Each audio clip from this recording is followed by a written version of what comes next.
आगे बढ़ने से पहले दोस्तों इस वीडियो को लाइक कीजिए और मनोज गुप्ता चैनल को सब्सक्राइब कीजिए और बेल आइकन दबाइए जिससे कि मेरी लेटेस्ट टेक्नोलॉजी वीडियो सबसे पहले आपको मिल जाए।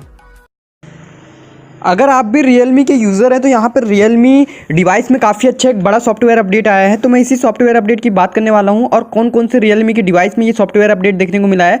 तो आप इस वीडियो को पूरा देखिएगा और अगर आप मेरे चैनल पर नए आते हैं तो चैनल को सब्सक्राइब करके बेल आइकन को प्रेस कीजिएगा जिससे कि फ्यूचर में आने वाली लेटेस्ट वीडियो का नोटिफिकेशन आपको तुरंत प्रोवाइड हो जाए।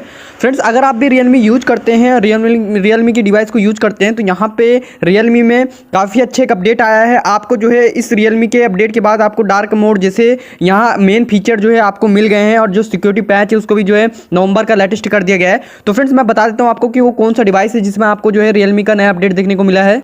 और फ्रेंड्स, ये अपडेट आपको Realme 2 और Realme C1 में देखने को मिला है। और फ्रेंड्स, अगर आप भी जो है अपडेट करना चाहते हैं अपने फ़ोन को तो आपको क्या करना है, अपने फ़ोन के सॉफ्टवेयर अपडेट में चले जाना है, वहाँ से उसको जो है लेटेस्ट अपडेट कर लेना है। जब आप इसको अपडेट कर लेंगे तो आपका जो इंटरफेस चेंज हो जाएगा और आपको वहाँ पे डार्क मोड जो है ऑप्शन देखने को मिल जाएगा। साथ में आपको फॉन्ट भी जो है इसमें जो है चेंज देखने को मिलेंगे और भी कई सारे नए फीचर जो है ऐड किए गए हैं। तो काफ़ी अच्छा एक सॉफ्टवेयर अपडेट आया है Realme के यूज़रों के लिए। तो यहाँ पर Realme 2 और Realme C1 के लिए काफ़ी अच्छा एक इंटरफेस देखने को मिल गया है। तो फ्रेंड्स, उम्मीद करता हूँ ये अपडेट आपको पसंद आया होगा। अपडेट पसंद आए तो वीडियो को लाइक करिएगा, चैनल पर नए आते हैं सब्सक्राइब करके बेल आइकन को प्रेस कीजिएगा।